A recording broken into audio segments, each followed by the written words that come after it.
Bendiciones hermanos, le damos las gracias al Señor y en esta ocasión iniciamos con el tema la creación del hombre y su entorno. Y nos vamos a ubicar en esta ocasión en el libro de Génesis, el capítulo 1, versículos 20 al 31, como también el capítulo 2 del versículo 4 al 10, como también el Salmo 8, versículo 6 al 8 y Juan capítulo 14, versículo 2 al 3. El pensamiento central señala lo siguiente, dice que el hombre fue creado a imagen y semejanza de Dios en espíritu, carácter y personalidad. Vamos a ver entonces estas características ilustradas en las Sagradas Escrituras y vamos entonces a explicarlas de tal manera que nosotros los creyentes podamos a la misma vez comprender y explicar a otros. También vamos a ver lo que el texto de oro dice en Génesis 1:26. Señala de la siguiente manera. Dice, entonces dijo Dios, hagamos al hombre a nuestra imagen y conforme a nuestra semejanza. Hay una serie de objetivos en la cual vamos a tomar en consideración y que esperamos alcanzar a través de este análisis.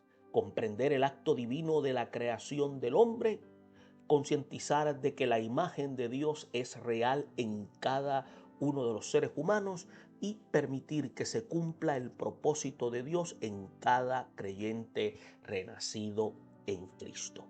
Luego de estos objetivos podemos entonces entrar a los versículos en cuestión que mencionamos anteriormente como base bíblica para luego entrar en su análisis. Iniciamos primeramente en el libro de Génesis, capítulo 1, versículos 26 al 31 y luego pasamos al capítulo 2 del 4 al 10. Y dice así, entonces dijo Dios, hagamos al hombre a nuestra imagen, conforme a nuestra semejanza, y señoree en los peces del mar, en las aves de los cielos, en las bestias, en toda la tierra y en todo animal que se arrastra sobre la tierra. Y creó Dios al hombre a su imagen, a imagen de Dios lo creó, varón y hembra los creó. En el capítulo 2, en esta ocasión, iniciamos desde el 7, 8, 9 y dice de la siguiente manera. Dice, entonces Jehová Dios formó al hombre del polvo de la tierra y sopló en su nariz aliento de vida y fue el hombre un ser viviente. Y Jehová Dios plantó un huerto en Edén al oriente y puso allí al hombre que había formado. Y Jehová Dios hizo nacer de la tierra todo árbol delicioso a la vista y bueno para comer. También el árbol de la vida en medio del huerto, el árbol de la ciencia del bien y el mal. Ahora pasamos al Salmo 8, versículos 6, 7 y 8. Y dice así, le hiciste señorear sobre las obras de tus manos, todo lo pusiste debajo de sus pies. Ovejas y bueyes, todo ello, y asimismo las bestias del campo, las aves de los cielos y los peces del mar, y todo cuanto pasa por los senderos del mar. Ahora, en la lectura de Juan, el capítulo 14, versículos 2 y 3 señala lo siguiente. En la casa de mi padre muchas moradas hay. Si así no fuera, yo os lo hubiera dicho. Voy pues a preparar lugar para vosotros. Y si me fuere y os preparare lugar, vendré otra vez y os tomaré a mí mismo para que donde yo estoy, vosotros también estéis. Tenemos que ver que la imagen de Dios, aunque fue nublada por el pecado, no desapareció del hombre y puede ser restaurada a su relación original por medio de la justicia y la obra de gracia de Cristo Jesús. Y es importante entonces que podamos comprender estos aspectos. Ahora, hay una serie de áreas importantes. Vamos a hablar de la creación del reino animal, vamos a hablar de la creación especial del hombre y vamos a hablar del propósito de Dios para el hombre. Es por eso que el estudio de la creación constituye ser un tema que muchos llaman de carácter vibrante. y de interés para la humanidad en general y en especial para aquel que le gusta hacer análisis bíblico. La historia de la creación del universo constituye ser lo que se llama parte de la revelación divina y no se puede negar el origen sobrenatural de este registro, pues se describe lo que se llama el proceso creativo de Dios desde el momento en que el ser humano todavía no estaba presente. Pero también tenemos que ver que el relato bíblico de la creación es lo que llamamos feliz alternativa contra las teorías humanas de la evolución materialista y la teísta. Es por eso que los materialistas abogan por un proceso evolutivo que necesitó lo que se llaman millones de años para que la materia pasara por todos los cambios que le han transformado en el universo actual, incluyendo el proceso del desarrollo del hombre. Y por otra parte, los que defienden una evolución teísta que quieren estar en paz con la Biblia y con la ciencia atea, lo cual es sumamente imposible. Ahora, esto enseña que hubo lo que nosotros indicamos mano divina a los que dio origen a la materia, dio vida a los animales y al ser humano, pero que todo esto se realizó mediante lo que se llama una evolución a través de las mismas etapas supuestas por los materialistas. Ahora, la narración bíblica, sin entrar en explicaciones de carácter hipotético, declara de manera categórica, de manera enfática, que en el principio dice creó Dios los cielos y la tierra. Y la palabra revelada de Dios nos habla de la creación del reino animal, la cual tuvo lugar durante los días quinto y sexto. Y al final del sexto se realiza el acto especial directo y culminante de la creación del hombre. Y fue lo que se llama un acto especial porque entonces requirió de la participación plural de la deidad y porque el hombre fue hecho a imagen y semejanza de su creador. Entonces, esto fue directo, pues en lugar de hacerlo brotar de la tierra o del agua como lo hizo con las demás especies, vemos que formó al hombre.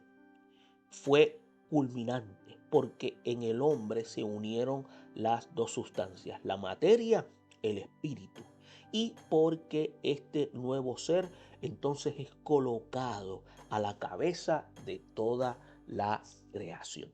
Ahora, tenemos que ver en la lectura del versículo 22 al 23 que la expresión produzcan las aguas seres vivientes ha dado lugar para que muchos crean que todas las especies acuáticas evolucionaron de manera paulatina del agua.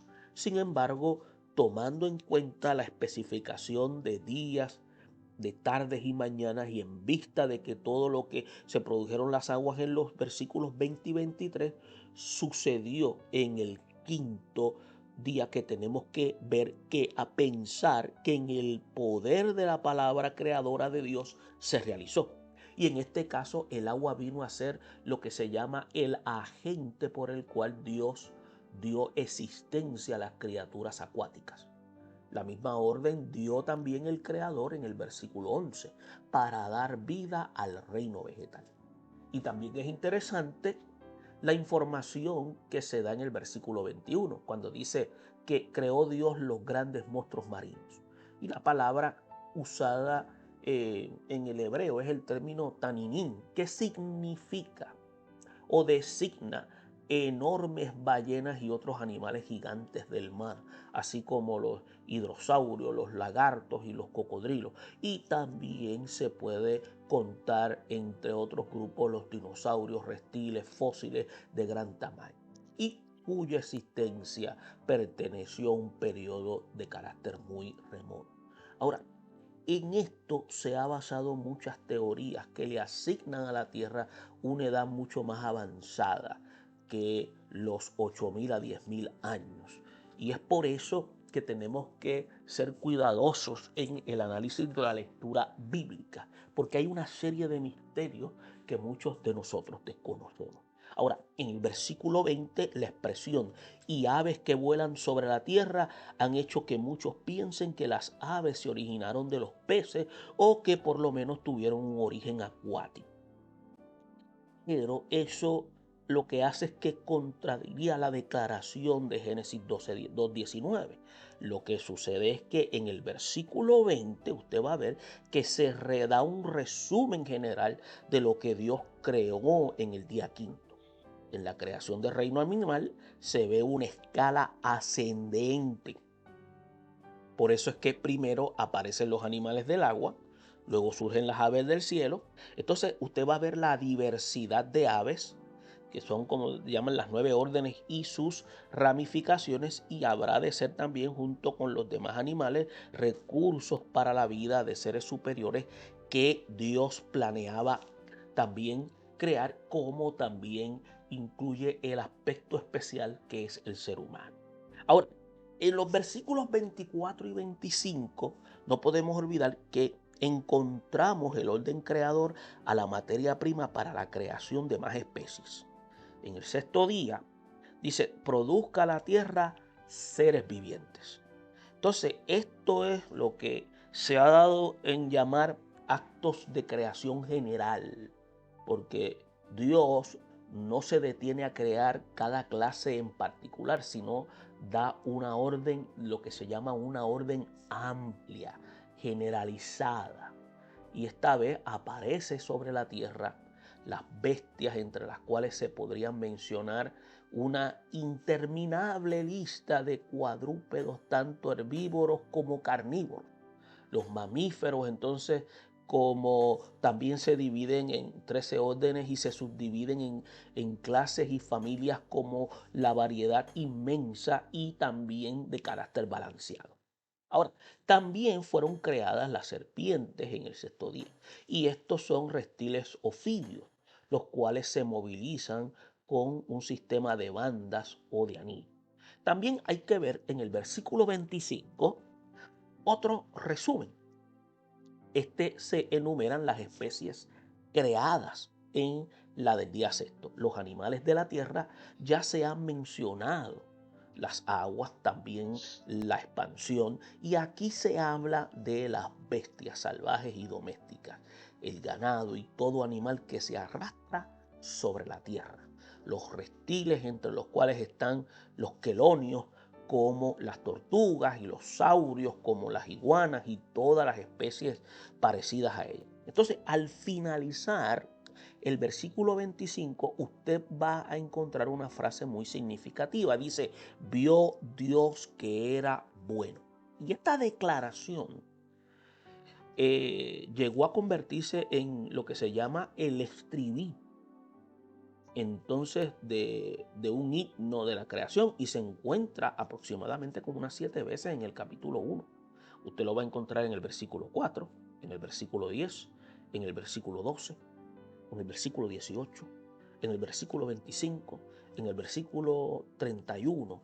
Entonces, no es que Dios estuviera enseñando, pues es que esta declaración significa que todo estaba completo.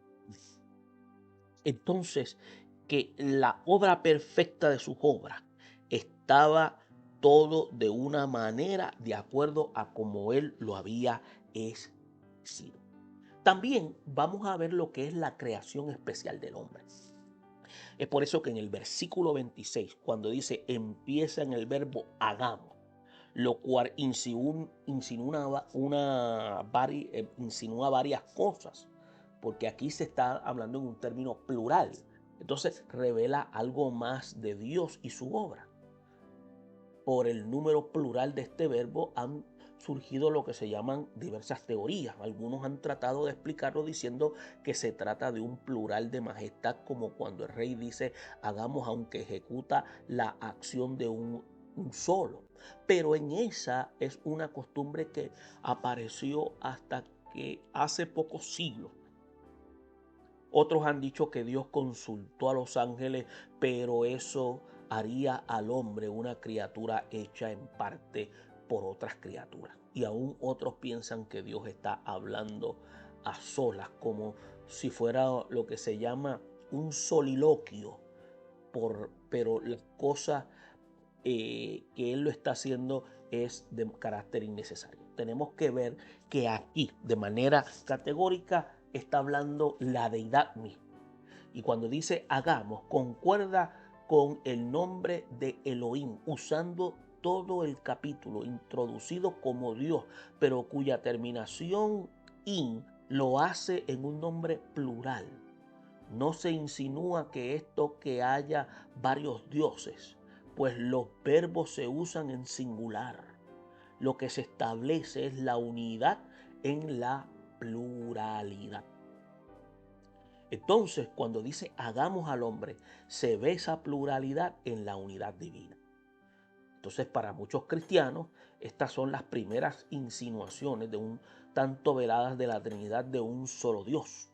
Otro detalle de carácter interesante es que la creación del hombre se realizó después de una resolución del Creador en consulta con otras personas semejantes a él, el acto de la creación de Adán, y se distingue así del resto de la obra creadora. Tenemos que tener claro de que Dios es un ser con tres personalidades. Entonces también tenemos que ver que a diferencia que hay entre los términos imagen y semejanza, la mayoría de las comentaristas del Antiguo Testamento no encuentran lo que se llama diferencia de gran importancia entre las palabras. Pero se ha hecho las siguientes sugerencias. Estos dos términos son solo expresiones de énfasis. Con la palabra imagen se describe el ser humano como copia de las características de la personalidad divina. También, por otra parte, la semejanza es relacionarse más con las características de la personalidad humana. Y la pregunta es: ¿en qué consiste la imagen de Dios en el hombre? Sabemos que Dios es espíritu y que un espíritu no tiene carne ni hueso. Por lo tanto, la imagen de Dios en el hombre tiene que estar comprendida en las características espirituales, morales, sociales que el ser humano ha recibido y las que cultiva en su vida. Otra pregunta es: ¿se perdió la imagen de Dios en el hombre cuando éste pecó? El hombre sabía que el día que pecaba iba a morir, pero Dios no le dijo que perdería la imagen de su creador. También el pacto de Jehová con Noé se asegura que aún después del juicio del diluvio, el hombre poseía la imagen de Dios. Ahora, ¿qué efecto hizo el pecado en el hombre como imagen de Dios? No cabe duda de que el pecado no solo trajo muerte espiritual, sino que también dañó la comunicación del hombre con Dios y nubló la imagen divina en él.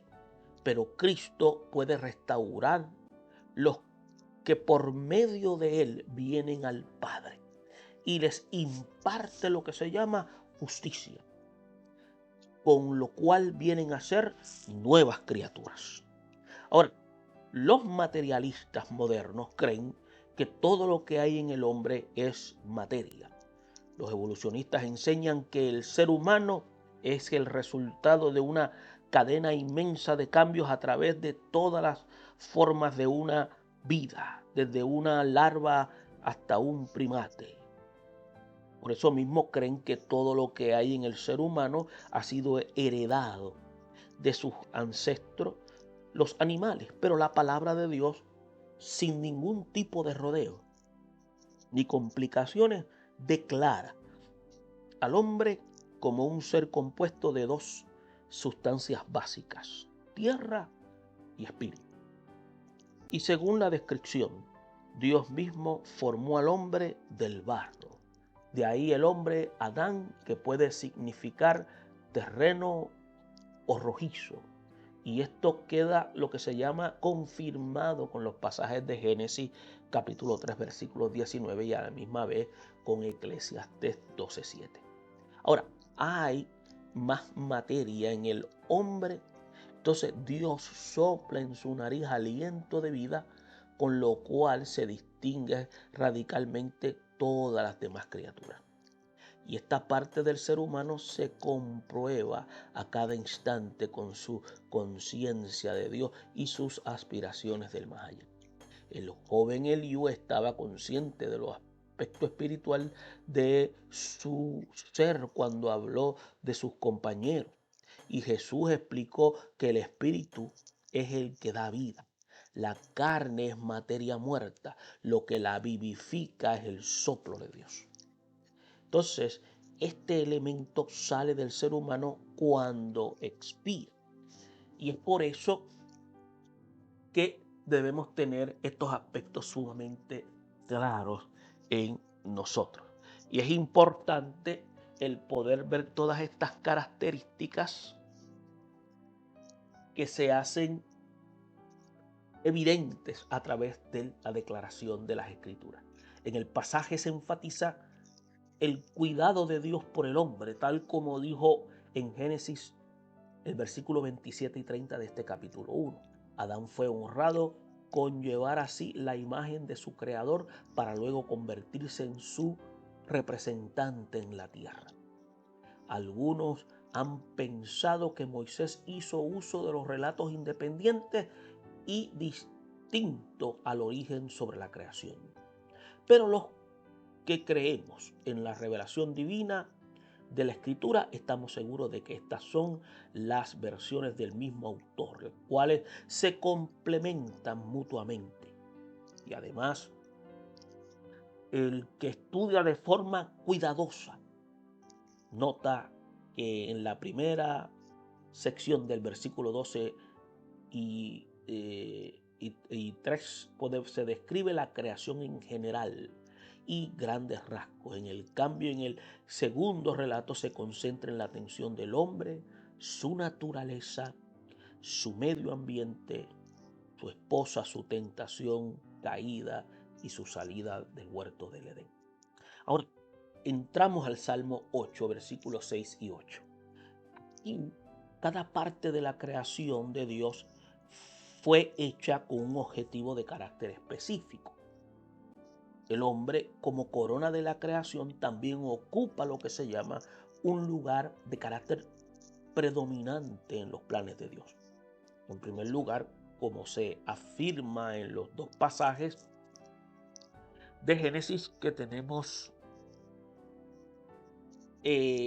señalados, entonces de Génesis, en la cual hemos ido estudiando, el Creador lo colmó de cualidades espirituales e intelectuales que lo hicieron superior a todas las demás criaturas. Esto lo hizo con el fin de comisionar lo inmediatamente como lo que se llama el regente de toda la cosa creada. Es por eso que también el salmista alaba a Dios por esta designación especial. Después de admitir que Dios hizo al hombre un poco menor que los ángeles, asegura que lo coronó de gloria y lo coronó de honra. Entonces luego hace un resumen de todas las cosas que Dios puso debajo de sus pies. También existen responsabilidades para el hombre en planos mucho más elevados. Por ejemplo, el Espíritu Santo hace acto a los creyentes para recibir toda clase de dones espirituales para su administración en la iglesia. Él mismo ha establecido niveles de mando y servicio dentro de la comunidad cristiana. Su cuerpo espiritual, lo que quiere el Señor es que seamos fieles en la posición que nos ha asignado. En Juan podemos ver lo siguiente. Hace varios años los llamados testigos de Jehová publicaron un documento atractivo titulado De paraíso perdido a paraíso recobrado. Ahora, desafortunadamente, estos falsos enseñadores no creen que la promesa de Cristo de Juan 14, 2, 3 sea de carácter verdadero. Ellos solo esperan otro paraíso terrenal, como el que perdió la primera pareja en Mesopotamia. Pero una lectura cuidadosa de este pasaje revela que nuestro divino Salvador estaba hablando de la casa de mi Padre, donde prepararía un lugar para los que creemos en Él como el unigénito y eterno Hijo de Dios. En el versículo 3, el Señor prometió cuando dice, vendré otra vez y os tomaré a mí mismo. Es decir, que después del milenio nos llevará a estar juntamente con Él por la eternidad. Gloria a Dios por esta bella promesa. Y a manera de resumen, en este análisis de la creación del hombre, nos ha ayudado entonces a recordar que el ser humano es superior a todas las criaturas. Fue hecho tras una consulta interna del Dios Trino. Fue creado a la imagen de Dios en carácter y personalidad. Es imagen aunque fue nublada por el pecado. No desapareció del hombre y puede ser restaurada a una relación original por medio de la justicia y la obra de gracia en Cristo Jesús. Y Dios lo colocó precisamente porque había puesto en él su soplo, el espíritu que él da, en la cual da vida a la materia muerta. Es cierto que la primera pareja fue expulsada del paraíso terrenal, pero Cristo ha prometido preparar un lugar especial para los que creen en Él. Todo esto nos hace entender que Dios tiene un propósito especial para el ser humano, glorificar su nombre en la manifestación de su amor. Esperamos que esta información sea de ayuda para que también usted pueda compartirla con los demás en su congregación. Bendiciones.